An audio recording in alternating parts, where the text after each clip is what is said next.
Hello friends, मैं आप सबका स्वागत करता हूं मेरे चैनल पर जिसका नाम है फिट आयुर्वेदा। दोस्तों आज हम बात करेंगे फंगल इन्फेक्शन के ऊपर। दोस्तों जब मैं 3 साल पहले जब मैंने क्लिनिकल प्रैक्टिस स्टार्ट किया था तो मैं फंगल इन्फेक्शन के सिर्फ 1 या 2 पेशेंट देखता था दोस्तों महीने के अंदर। लेकिन आजकल हालत बहुत ख़राब हो गई दोस्तों। आज हर रोज़ मैं 2 से 3 फंगल इन्फेक्शन के पेशेंट देखता हूँ। ये क्यों इतना ज़्यादा हो रहे हैं दोस्तों, ये किस वजह से आता है और आपको इससे क्या सावधानी बरतनी है और आपको इसमें क्या खाना है और क्या नहीं खाना और आपको इसका इलाज कैसे कराना है, ये सारी इन्फॉर्मेशन मैं आपको दूंगा दोस्तों इस वीडियो के अंदर। अगर आप चैनल पर नए हैं तो पहले चैनल को सब्सक्राइब कर लें दोस्तों और वीडियो के अंत तक बने रहें ताकि आपको फंगल इन्फेक्शन के बारे में पूरी जानकारी मिल सके। दोस्तों देखिए दोस्तों, आयुर्वेद में फंगल इन्फेक्शन के बारे में कहा गया है प्रसंगात गात्र संस्पर्शनात् निश्वासात् सहस भोजनात् सहशय्या आसनात् चैव वस्त्रम अनुलेपनात् कुष्ठ ज्वर शोष विसर्ग प्लीह विद्रदिन औपसर्गिक रोगश्च संक्रमंति नरा नरम। यानी कि दोस्तों इन्फेक्शन एक ऐसी बीमारी है जो दोस्तों एक से दूसरों को फैलती है। कैसे फैलती है इसका आयुर्वेद में श्लोक में कहा गया है। आयुर्वेद में श्लोक में कहा गया है दोस्तों, जब भी अगर आप किसी फंगल इन्फेक्शन के पेशेंट या कोई स्किन के डिसीज़ के पेशेंट, खास करके अगर आप हम यहाँ फंगल इन्फेक्शन की बात कर रहे हैं तो फंगल इन्फेक्शन के पेशेंट के कपड़े, उसके पर्सनल बिलोंगिंग्स दोस्तों, कपड़े, उसकी घड़ी होने दो दोस्तों, उनके टॉवल होने दो, उनके कोई भी पर्सनल बिलोंगिंग्स अगर आप इस्तेमाल करते हैं तो आपको फंगल इन्फेक्शन हो सकता है। वो कैसे होता है दोस्तों, मैं आपको स्टेप बाय स्टेप समझाता हूँ दोस्तों, थोड़ा ध्यान से सुनिए। देखिए दोस्तों, आप क्या करते हैं, आप अपने रिश्तेदार के घरों को चले जाते हैं कुछ छुट्टी मनाने के लिए, छुट्टी बिताने के लिए, या आपके छोटे भाई के बहन के घर आप जाते हैं। आप वहाँ पे क्या करते हैं दोस्तों, आप कपड़े नहीं लेके जाके रहते। आप क्या करते हो, अपने भाई के कपड़े, बहन के कपड़े पहनते हो वहाँ पे जाके, क्योंकि आप कपड़े नहीं लेके गए। तो और वहाँ पे क्या करते हो, आप उनका ही साबुन यूज़ करते हो दोस्तों, बदन को पानी नहाने के लिए उनकी ही कोंगे यूज़ करते हो दोस्तों। आप वो सब यूज़ करके क्या करते हो दोस्तों, घर को आ जाते हो।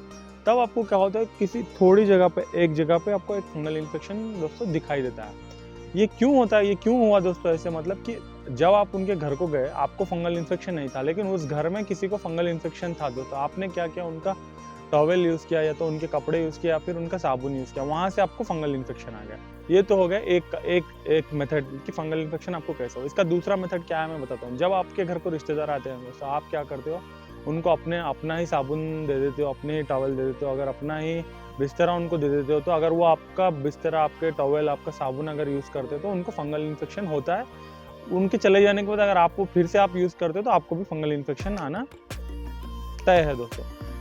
और एक वजह दोस्तों फंगल इन्फेक्शन आने का कि जब आप क्या करते हो दोस्तों, कोई रिश्तेदार आके आपके घर में रुकते हैं तो आप क्या करते हो, उनके कपड़े आपके कपड़े मिला के धोने के लिए सर्फ एक्सेल डाल के रखते हो और उसको 5, 6, 7, 8 घंटे तक नहीं धोते। तब क्या होता है दोस्तों, उनके कपड़ों से आपने उनके कपड़े और आपके कपड़े मिला के सर्फ एक्सेल डाल के रखा था, तब उससे क्या होता है दोस्तों, आपके कपड़े जो फंगल इन्फेक्शन नहीं थे उससे भी जो उनके कपड़े थे फंगल इन्फेक्शन के, उससे वहाँ पे फंगल इन्फेक्शन आ जाता है दोस्तों। इसके अलावा आप सिर का भी फंगल इन्फेक्शन होता है दोस्तों। आप क्या करते हो, बहुत से बार क्या करते हो दोस्तों की कंघी ऐसे इस्तेमाल करते हो। जब आप दूसरों की कंघी इस्तेमाल करते हो तो आपको हेड का फंगल इन्फेक्शन भी हो सकता है दोस्तों। इसलिए आपको हमेशा सावधानी बरतनी है दोस्तों। जब भी फंगल इन्फेक्शन, ये जब भी आप रिश्तेदार के घर को जा रहे हो तो आप अपना सोप, अपनी टॉवेल, अपने कपड़े कैरी करें। और तब जब भी आपके रिलेटिव्स आपके घर को आए तो आप उनके लिए अलग से सोप, टॉवेल और बिस्तर का इंतज़ाम कर दे। इससे आपको फंगल इन्फेक्शन नहीं होगा दोस्तों। आप क्या करते हैं दोस्तों, आप दूसरी गलती आप क्या करते हैं, जब भी आपको फंगल इन्फेक्शन होता है या कोई चमड़े की बीमारी होती है, अगर वो पहले स्टेज में छोटी होती है दोस्तों, आप क्या करते हो, तो डॉक्टर के पास नहीं जाते दोस्तों। आप क्या करते हो, केमिस्ट के पास जाते हो। केमिस्ट के पास जाके आप क्या बोलते हो, देखिए सर मुझे ऐसा एक थोड़ा सा फंगल इन्फेक्शन है, मुझे ऑइंटमेंट दीजिए। वो केमिस्ट क्या करता है दोस्तों, आपको एक ऑइंटमेंट देता है। वो ऑइंटमेंट क्या होता है दोस्तों, बहुत सारे मेडिसिन का कॉम्बिनेशन होता है दोस्तों। वैसा ऑइंटमेंट आप लगाते हो तो आपको स्टार्टिंग में तो उसकी खुजली कम हो जाएगी दोस्तों, लेकिन वो आपका फंगल इन्फेक्शन पूरी तरह से ट्रीट नहीं होगा। इसके बाद आप क्या गलती करते हो दोस्तों, उसको अच्छे से खुजाते हो दोस्तों। खुजा के दोस्तों क्या करते हो, आप उस यहाँ पे खुजा है आपने, यहाँ पे हाथ लगाया, यहाँ पे हाथ लगाया, यहाँ पे हाथ लगाया, यहाँ पे। आप जब भी खुजा के जिस भी जगह पे आप हाथ लगाते हो दोस्तों, उस जगह पे फंगल इन्फेक्शन फैल जाता है दोस्तों। इससे बचने के लिए आपको क्या करना चाहिए दोस्तों, आपको फर्स्ट ऑफ ऑल आपके नाखून पूरी तरह से अच्छे से काटने चाहिए दोस्तों, अगर आपको फंगल इन्फेक्शन हो गया तो। उसके बाद क्या करता है दोस्तों, जब भी आपको खुजली हो तो आपको ऐसे नहीं खुजाना है दोस्तों। अगर आप ऐसे खुजाओगे तो आपके नेल्स के नीचे दोस्तों जाके जो भी उसके पोर्स रहेंगे फंगल इन्फेक्शन के, वो जाके प्लांट हो जाएगा इधर। फिर जब आप उसको खुजाओगे तो वो इधर प्लांट हो जाएगा। इसलिए आपको नाखून काटना है और जब भी खुजली हो तो आपको ऐसे खुजाना है, बल्कि ना कि ऐसे खुजाना है। आपको सिर्फ ऐसे खुजाना है और खुजाने के बाद आपको अच्छी तरह से साबुन से हाथ धोने हैं। अगर आपको खुजाना आपको पसंद नहीं है तो आप क्या कर सकते हो दोस्तों, आप एक टॉवेल, कच्ची टॉवेल उसके ऊपर डाल सकते हो। इन्फेक्शन इसके अलावा अगर आपके घर में कोई कुत्ता बिल्ली अगर आपने पाला है, अगर वो कुत्ते बिल्ली को अगर आप फंगल इन्फेक्शन है, अगर आप उसके टच में आते हो तो आपको भी फंगल इन्फेक्शन हो सकता है। इसकी और एक वजह है दोस्तों फंगल इन्फेक्शन होने की। अगर आप फार्मर हैं, आप खेत में काम करते हैं, अगर कोई मिट्टी जैसे कि यहाँ पे आप मिट्टी देख रहे हो दोस्तों, अगर ये मिट्टी अगर फंगल इन्फेक्शन से अगर ये दूषित है, तो अगर आप वैसे मिट्टी के अंदर अगर काम करते हो तो वहाँ से भी आपको फंगल इन्फेक्शन आ सकता है दोस्तों। एक मेन इंपॉर्टेंट वजह है दोस्तों फंगल इन्फेक्शन होने की, वो क्या है दोस्तों, जब आप सुबह सुबह क्या करते हो दोस्तों, आजकल हरी भरी लाइफ हो चुकी है दोस्तों, सबको सब काम अर्जेंट होना होता है। आप क्या करते हो, अर्जेंट से पानी नहाते हो दोस्तों। पानी नहाने के बाद क्या करते हो, आप बदन को अपने अच्छी तरीके से नहीं सुखाते हो दोस्तों, और आप अंडरवियर पहन लेते हो दोस्तों।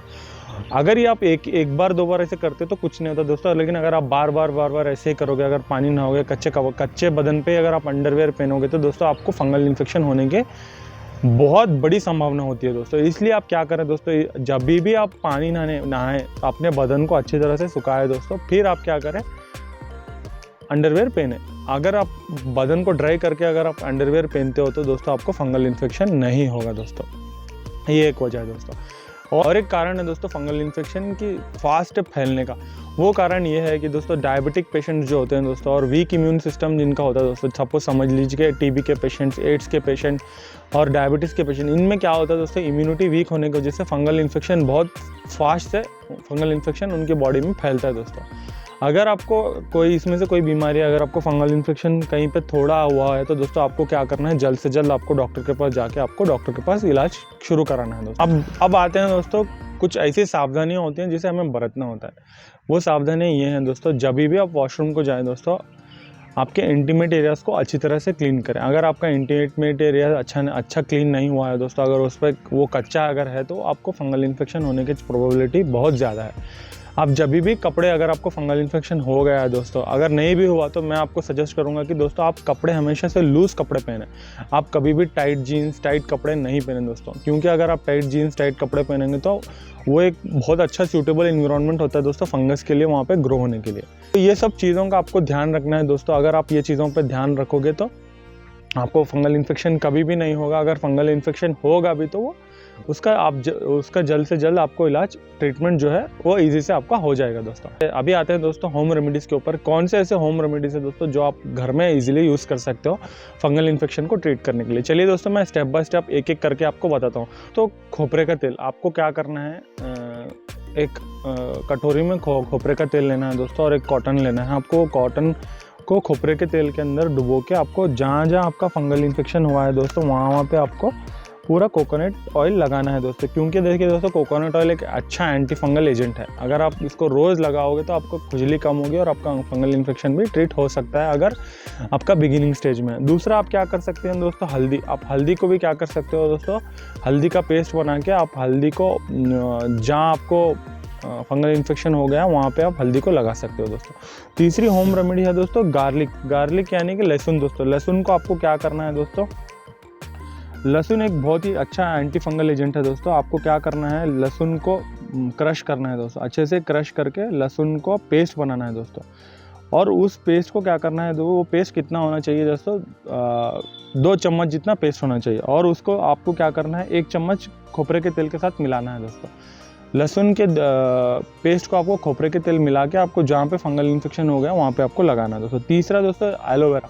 आप क्या कर सकते हो दोस्तों, डायरेक्टली एलोवेरा जहाँ पे आपको फंगल इन्फेक्शन हो गया आप वहाँ पे एलोवेरा आप डायरेक्टली लगा सकते हो। होता है दोस्तों टी ट्री ऑयल। आपको क्या करना है दोस्तों, एक कटोरी लेनी है, कटोरी में आपको पानी डालना है दोस्तों। आपको उसके बाद आपको टी ट्री ऑयल के 6 से 7 खतरे उस पानी के अंदर डालना है, और वो टी ट्री ऑयल को आपको उस पानी में मिला के आप जहाँ पे आपको फंगल इन्फेक्शन हो गया वहाँ पे आपको लगाना है दोस्तों।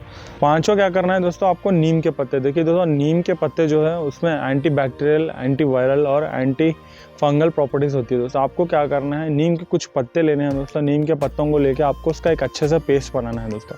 पेस्ट कितना होना चाहिए, 2 पार्ट नीम के पत्ते लेने हैं दोस्तों और 1 पार्ट लेना है आपको कोकोनट ऑयल। 2 पार्ट नीम के पेस्ट को आपको अच्छे से पेस्ट बना के 1 पार्ट आपको कोकोनट ऑयल डाल के जहाँ पे भी आपको फंगल इन्फेक्शन हो गया वो एरिया में आपको लगाना है दोस्तों। इस होम रेमेडी क्या है दोस्तों कि आप नीम का पेस्ट बना के आप उसको हल्दी के साथ मिक्स करके वो पेस्ट को भी आप जहाँ पे आपको फंगल इन्फेक्शन हो गया वहाँ पे आप लगा सकते हो दोस्तों। आप क्या कर सकते हो दोस्तों, जैसे कि मैंने आपको बताया था गार्लिक को फिर आप क्या कर सकते हो, गार्लिक का पेस्ट बना के आप क्या कर सकते हो, उसको हनी के साथ मिक्स करके आपको जहाँ पे फंगल इन्फेक्शन है वहाँ पे आप लगा सकते हो। आठवां है दोस्तों कत्था। देखिए दोस्तों, जब हम पान खाने में जो कत्था यूज़ करते हैं उस कत्थे को भी बहुत सारे एंटी फंगल प्रॉपर्टीज़ होती है दोस्तों। उस कत्थे का आपको पेस्ट बनाना है, उस पेस्ट को आपको वाटर के साथ मिक्स करके आपको जहाँ पे फंगल इन्फेक्शन हो गया वो एरिया में लगाना है दोस्तों। ये होम रेमेडीज़ अगर आप यूज़ करोगे दोस्तों तो आपका हो सकता है कि अगर फंगल इन्फेक्शन ट्रीट हो सकता है। और लास्ट में मैं आपको बताना चाहूँगा दोस्तों कि आपको एक मेडिसिन मैं बता सकता हूँ दोस्तों, वो है जादू मलहम दोस्तों। आप क्या कर सकते हो, मैं जादू मलहम का लिंक डिस्क्रिप्शन में दे दूँगा दोस्तों। आप क्या कर सकते हो, लिंक पे जाके डिस्क्रिप्शन में दिए हुए लिंक पे जाके आप वो जादू मलहम को ऑर्डर कर सकते हो। वो जादू मलहम आपको जहाँ पे फंगल इन्फेक्शन हो गया है दोस्तों उसको वहाँ पे लगाना है। ये जादू मलहम सिर्फ 25 रुपये का आता है दोस्तों, लेकिन मैंने इस जादू मलहम को बहुत ढेर सारे पेशेंट्स को दिया है और 10 में से 6-7 पेशेंट्स को इसी जादू मलहम से मेरा पेशेंट्स का फंगल इन्फेक्शन कम हो जाता है दोस्तों। तो ये थे दोस्तों होम रेमेडीज़ फंगल इन्फेक्शन को ट्रीट करने के लिए। दोस्तों अगर आप अभी तक अपने चैनल को अगर सब्सक्राइब नहीं किया तो मैं फिर एक बार आपसे कहता हूँ कि चैनल को सब्सक्राइब करें, लाइक और शेयर करना ना भूलें। और अगर आपने बेल आइकन को प्रेस नहीं किया तो बेल आइकन को प्रेस करें दोस्तों। और मैंने जो भी सावधानी आपको बताई है फंगल इन्फेक्शन के डिसीज़ के बारे में, आपको जो भी सावधानी मैंने बताई है उसको आपको फॉलो करना है और आपको जितना हो सके उतना फंगल इन्फेक्शन से बचना है दोस्तों। मिलते हैं दोस्तों अगली वीडियो में, तब तक के लिए अल्लाह हाफिज़।